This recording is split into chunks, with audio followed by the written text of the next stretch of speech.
ஸ்வேதா, சீக்கிரம் ரெடி ஆகு. அவன் வேற ஹாஸ்பிட்டலுக்கு போகணும்னு சொல்லிக்கிட்டே இருக்கான். அவனை சமாதானப்படுத்தி 2 மணி நேரத்துக்குள்ள முடிஞ்சிரும்னு சொல்லிதான் நான் கூட்டிட்டு வந்திருக்கேன். விடுங்க அத்தை, ஆதி அப்படிதான் சொல்லுவான். அதெல்லாம் கண்டுக்காதீங்க. நாம என்ன பண்ண போறோம்னா, இப்ப ஆதி போட்டிருக்கிற ட்ரெஸ்ல சில போட்டோஸ் எல்லாம் எடுக்க போறோம். அதுக்கப்புறம் ஒரு ட்ரெஸ்ஸை சேஞ்ச் பண்ணி கொஞ்சம் போட்டோஸ் எடுக்க போறோம். அவ்வளவுதான் அத்தை. அதுக்கப்புறம் பேக்கப்.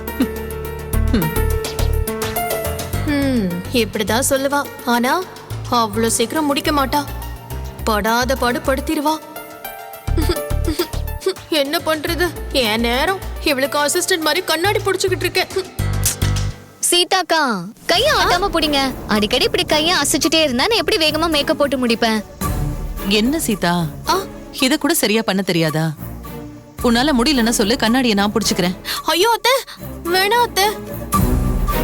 சாரி ஸ்வேதா, இதுக்கப்புறம் நான் கரெக்டா புடிச்சுக்கிறேன்.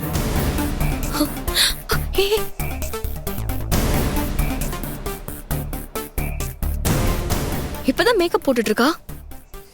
மீனாட்சி மேடம் வேற பக்கத்துல இருக்காங்க. மகிழ், நம்ம அவங்க கண்ணில் பற்றக்கூடாது. முதல்ல நம்ம ஆதிய தனியா மீட் பண்ணணும்.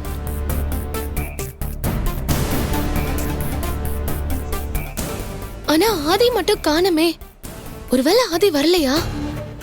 ஆதி வராம இருந்தா நல்லா இருக்கும்னு மனசு சொல்லுதுல. ஆமா மதி, ஆதி போட்டோ ஷூட்டுக்கு வராம இருந்தா நான் ரொம்ப சந்தோஷப்படுவேன். உன்னோட எதிர்பார்ப்பு நியாயமானதுதான் மகிழ். ஆனா ஆதியால எப்படி வராம இருக்க முடியும்? ஆதியோட அம்மாவே இங்க வந்திருக்கும் போது அவன் எப்படி வராம இருப்பான்?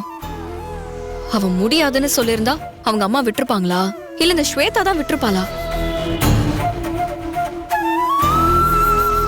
ஆதி கோவில்ல தான் எங்கேயாவது இருப்பான். முதல்ல அவனை கண்டுபிடிக்கணும். அவன் கிட்ட பேசி இப்பவே ஆதியோட அம்மா கிட்ட உங்களோட லவ்வ பத்தி சொல்லுவோம். இதை விட்ட நமக்கு வேற வழியே இல்ல. அந்த ஸ்வேதா உன்னை வெறுப்பேத்துறதுக்கு தான் இந்த போட்டோ ஷூட்டே ஏற்பாடு பண்ணிருப்பா.